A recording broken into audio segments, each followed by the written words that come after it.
काली नजर। माँ, माँ। अरे क्या माँ माँ कर रहा है? बकरी का बच्चा है क्या?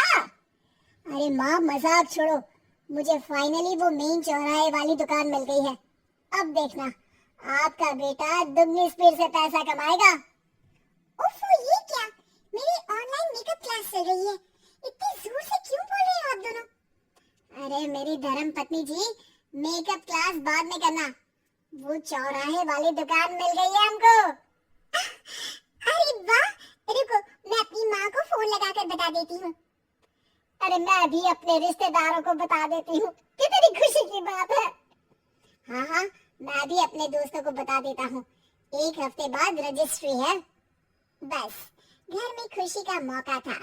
उन तीनों ने अपने अपने फोन उठाए और लोगों में बात फैलाना शुरू कर दिया। और रही सही कसर श्वेता बहू ने अपने पड़ोस में सबको बताकर कर दी। अरे वर्मा आंटी, अब हम भी जल्दी कार ले लेंगे। घर का रेनोवेशन होगा और ठाट से रहेंगे हम भी। अरे ऐसा क्या हुआ? लॉटरी बॉटरी लग गई है क्या? अरे इस बार चौराहे वाली मॉल में हमको भी दुकान मिल गई है। दुकान नंबर 21, जो एकदम चौराहे पर है। अब ग्राहक बढ़ेंगे तो आमदनी भी बढ़ेगी ना। अरे वाह, कितनी खुशी की बात है। मैं बहुत खुश हूँ तुम्हें इतना खुश देख के। बाकी एक बात कहूँ, सबको मत बताते फिरना। किसी की नजर लग जाएगी तो खुशी की खबर वापस लौट जाएगी। हैं? ऐसे थोड़ी ना होता है। अब डरा रही हूँ। अरे सही कह रही हूँ, काली नजर कहते हैं इस चीज को। जब आप किसी को कुछ बताओ और वो काम बिगड़ जाए।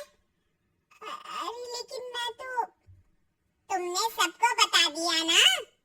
हाँ, फोन लगा लगा के।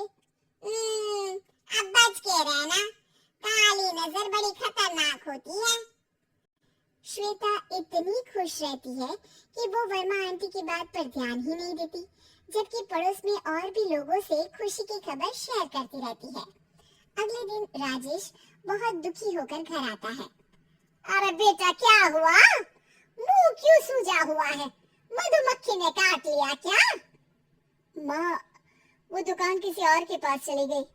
किसी ने ज्यादा भाव लगा दिया। अरे पर बात तो आपसे हुई थी ना उस दुकान वाले की। हाँ, आज मैं टोकन अमाउंट देने गया था, तब मुझे पता चला। कोई आकर सुबह मुझसे पहले ही ज्यादा अमाउंट दे गया। काली नजर।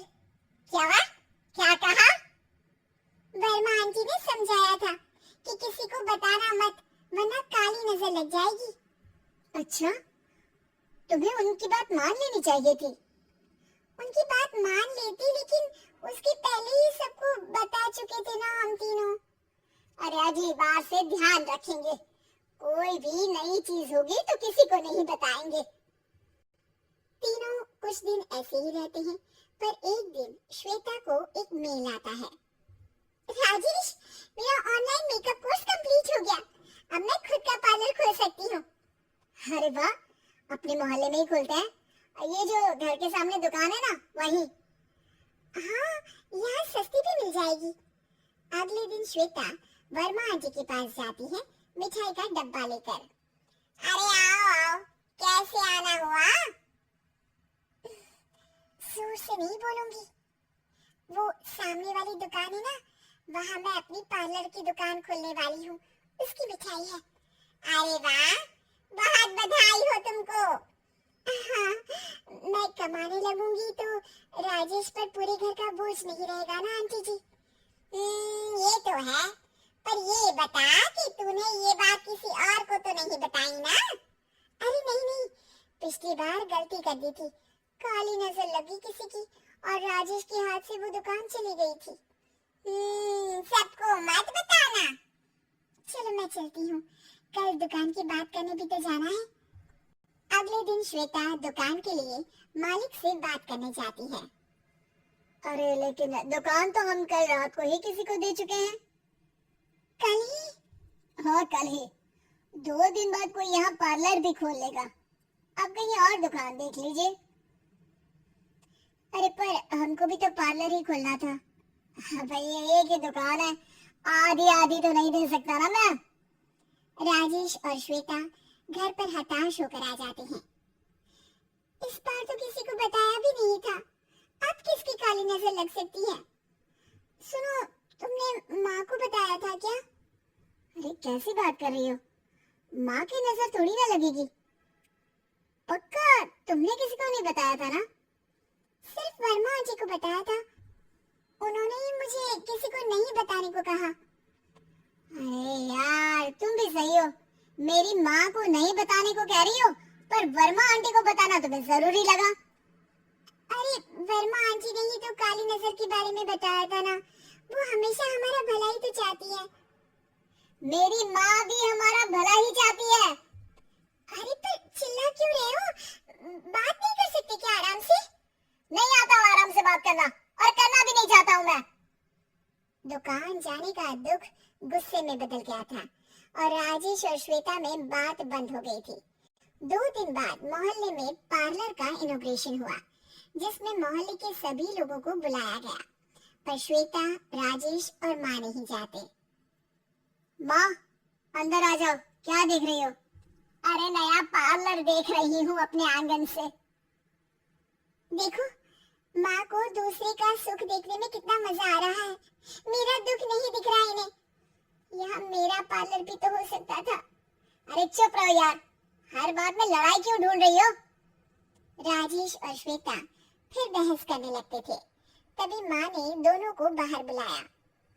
अरे जरा देखो तो, दुकान चलाने वाले का बोर्ड पर नाम क्या लिखा है? श्रुति वर्मा। गाड़ी निकाल बेटा, हमें कहीं जाना है। काली नजर का इलाज कराने? राजेश अपनी बाइक निकालता है। तीनों ट्रिपलिंग कर रहे हैं। माँ राजेश को उस मॉल वाली दुकान पर लेकर जाती है, जहाँ राजेश अपनी दुकान खोलने वाला था। यही दुकान लेना चाहता था ना तू? हाँ, पर इनको भी दुखी करने लेकर आई हो क्या यहाँ पर दुकान दिखाकर? वहाँ काफी नहीं था?